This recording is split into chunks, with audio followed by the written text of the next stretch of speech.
Okay, so chapter 6, lesson 5, solving more two-step equations. So before we do that, let's talk about these again. Okay, do you remember how we solved these equations the last time? Let's just look at this one. Okay, so if you don't remember, go back and look at your notes, because remember I gave you a step-by-step thing? Do this first, do this next. Well, let's just talk about the first one. Okay, so how would I start this first one? Henry, do you remember? Yep, because remember on my balance, I erased 3 from one side and I erased 3 from the other side. Remember that? So I'm going to do that here too. So now it looks like this. Now you remember? Then what's the next step? Ryan? Yep, very good. And you have x equals 3. If I want to make sure this is right, what can I do? What can I do with this? Connor? Do the problem, which means what? Put 3 back in for x. So 3 times 2 is 6, plus 3 is 9. Good job. What about this one? You want to try this by yourself? See if you can remember how to do it.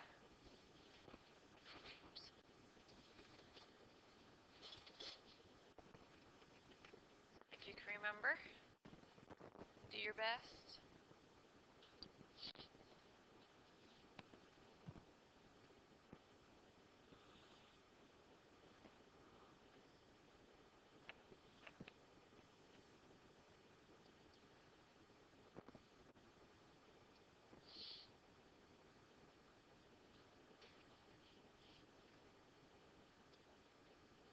This one should come out even.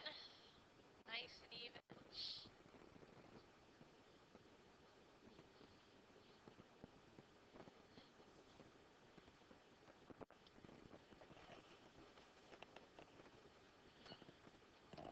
Alright, you want to give it a whirl? Somebody I haven't heard from? Anybody? Jasmine? Okay. Both sides, right?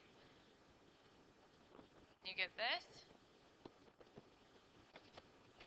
And then divide by -2. Divide by -2. Y should be -5. If you forgot your sign, make sure you're paying attention to that. -5 should be the answer. Yep. Remember the last time we did some of these, some of us were making mistakes like this. You're adding 7 here, and then you're adding 7 here. Remember? Why does this not work? I got to go to the other side of the equal sign because it's like my balance, right? And I can't just add 7 to 2y. Remember, I can't just put them together because they don't look alike. That's another thing, too.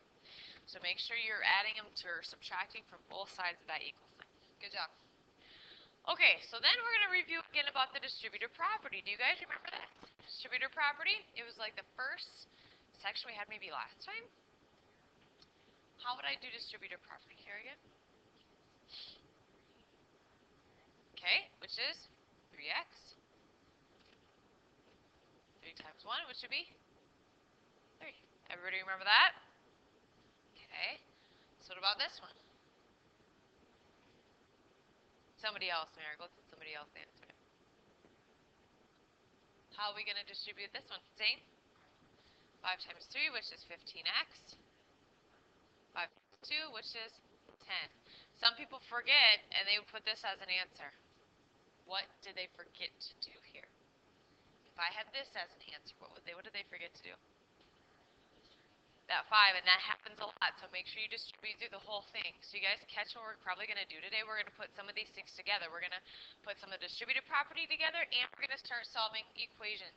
So these are what your equations are going to look like today. Okay? They're exactly like the two-step equations, but what do you notice that's in here? What do you have to do before you start solving this, Connor? Gotta distribute. Okay, because otherwise we can't do anything else. We can't go any farther. So today, it's just like the two-step equation, except for the first one you have to do is distribute. Okay, so let's see. 3x plus 15 equals 45. And then 2, you're going to solve the two-step equation like you know how to do. It's up to you. You don't have to. If you can remember to distribute first this time, that's fine. And then you can solve the equation like normal. don't distribute, you can't solve. So you have to distribute first.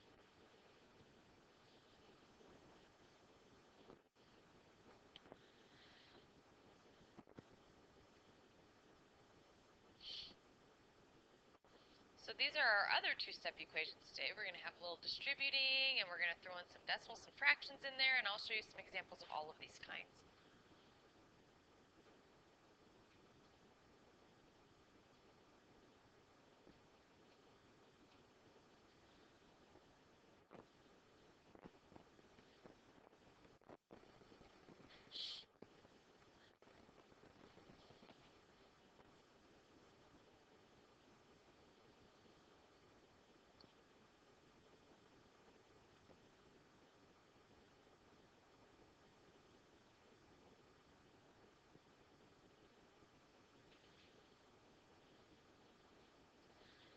And then you solve like normal, just like we were doing before.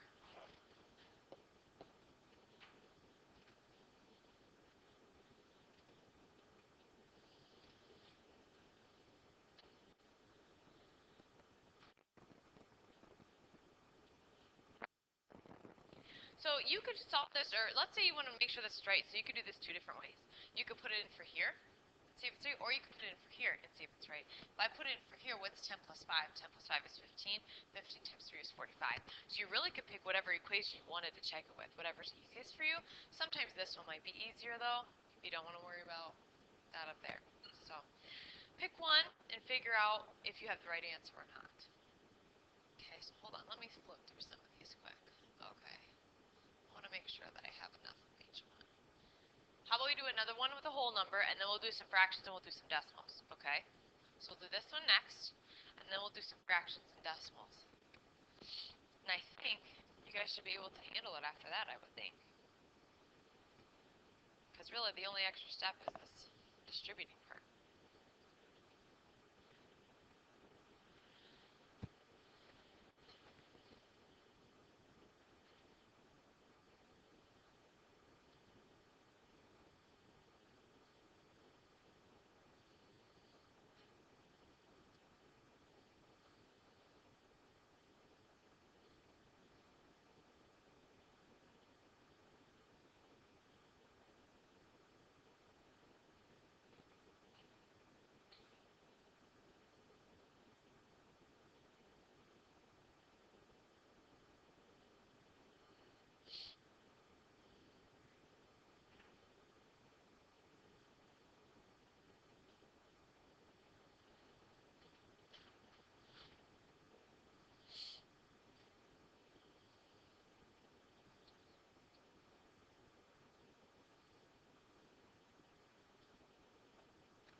So you guys had?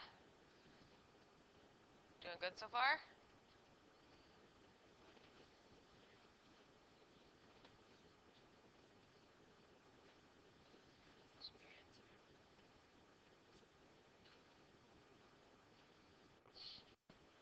Good? Really not too hard, right? If you could solve the two-step before, you can solve these right now. Do you have any questions on these big ones like this? Should we do some fractions and decimals? Josie, still need this one? Nope. Okay. Let's do some fractions and decimals. Let's do ones with a fraction. Okay? Don't worry. Okay? Don't worry. Just remember what you've learned. You've learned how to solve all this stuff already. So first we need to multiply or distribute. So 2/3, and then it's n plus 6 equals 10. So make sure you get that written down first, and we'll do this one together. 2/3 n plus 6 equals 10. First thing I'm going to do is I'm going to distribute that.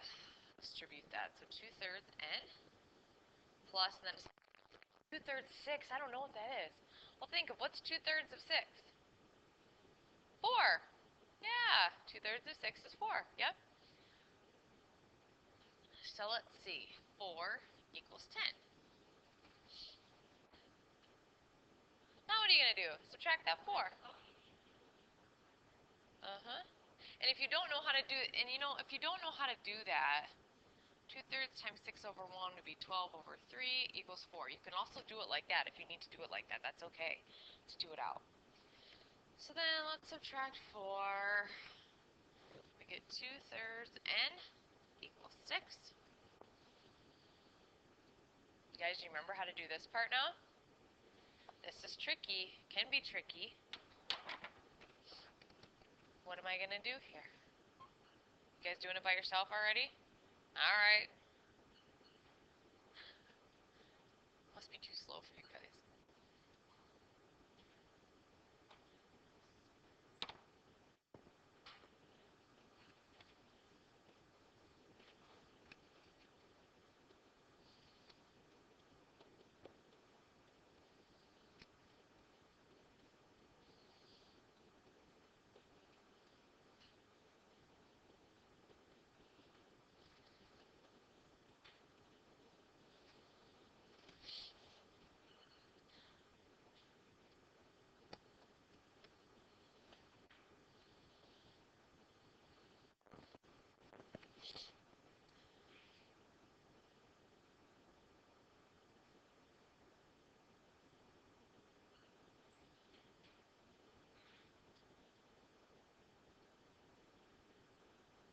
I guess I could have reduced 6 and 2. I didn't even think about that.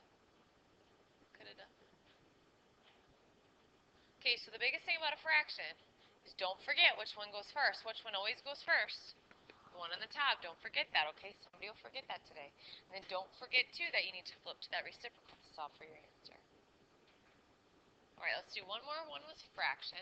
Let's do this one with a fraction. And then we'll do one with a decimal. Okay? So you're going to see all three of them today. They are pretty easy once you get the hang of it. Ooh, this is a tricky one, though. 1/4 of 3. Ooh. Keep it in fraction form. Keep it in fraction form.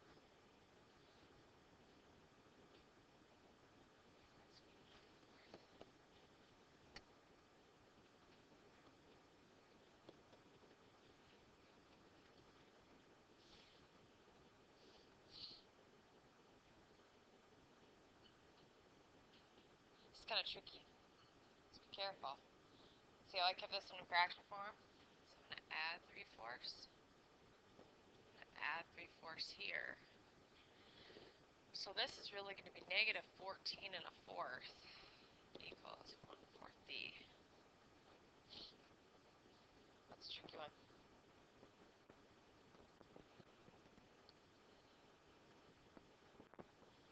If you aren't sure, you can look up at the board. Make sure you're doing yours right.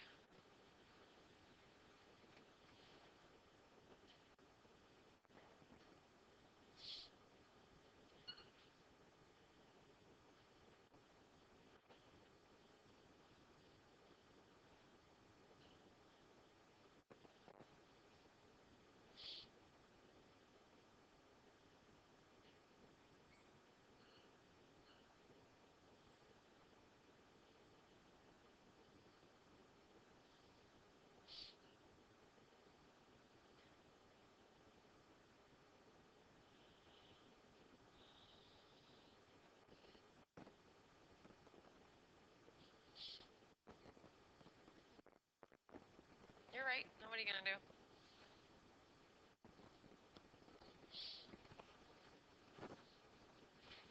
You're stuck here. 5 and 1/4. So then, looks like this. Oh my gosh, 14 times 4. 57 over 4. Is that right? Negative 57 over 4 divided by 1/4. So negative 57 over 4 times 4 over 1. Reduce, reduce.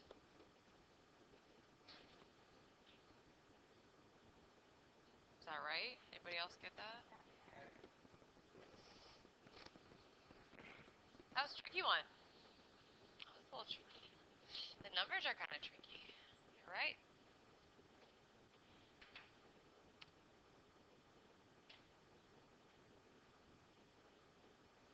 Oh, it's a tricky one. Can you guys handle that stuff? I don't even know if one like that's going to be on your homework, but it's probably a good idea to have one like that just in case. No, I think the biggest part, the hardest part probably would have been distributing that 1/4 to 3. You would have been like, oh, now I don't know what to do, right? So, it does kind of stump you. Alright, I'm going to show you a few decimal ones, and then we're going to call it good for today, unless you want to go over a few more. It's up to you. Tomorrow we're probably going to go over all this again, just to make sure we're all on the same page with this. After you do your homework and stuff, maybe try to play a game or something about solving equations. Alright, so let's do this one. We're going to do one with a decimal. There are going to be some with decimals on your homework today. It's okay. It's just the same thing. You're not that scared? Is that what you said? Oh, well, thank goodness. Somebody thinks that anyway. I think fractions are scarier than decimals. I don't know. That's just me. I don't know why.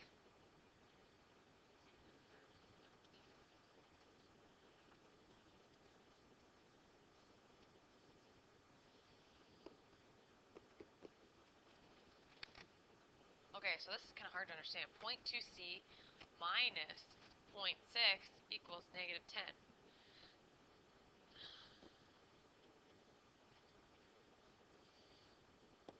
So negative 10 plus 0.6 would be negative 9.4, right? Okay.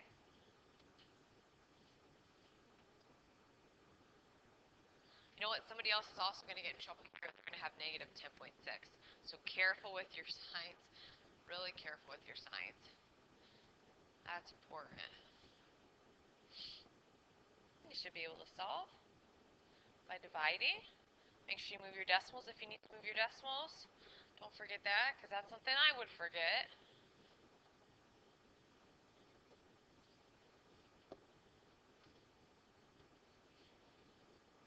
Well, negative 10 plus 0.6.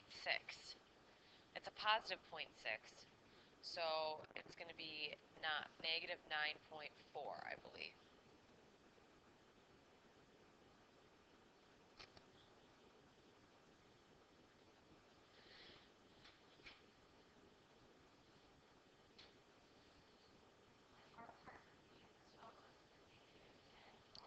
I know, that's tricky. That's really tricky. But if you think, okay, negative 10 plus 1 would have been 9, right? And so that's not quite 1, so you know it's got to be between negative 10 and negative 9. That's tricky, yeah. That is tricky. That's tricky.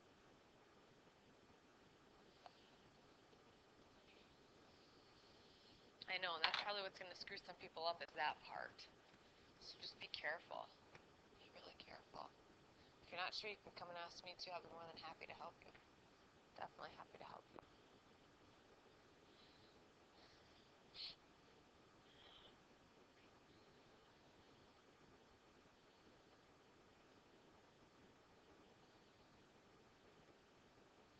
You guys have questions for me? Think you can handle this? Hardest part's going to be fraction and decimals. What would you prefer, fractions or decimals? What would you rather do? Would you rather do the fractions? Decimals? Okay. Think so? They're both easy. It's Connor.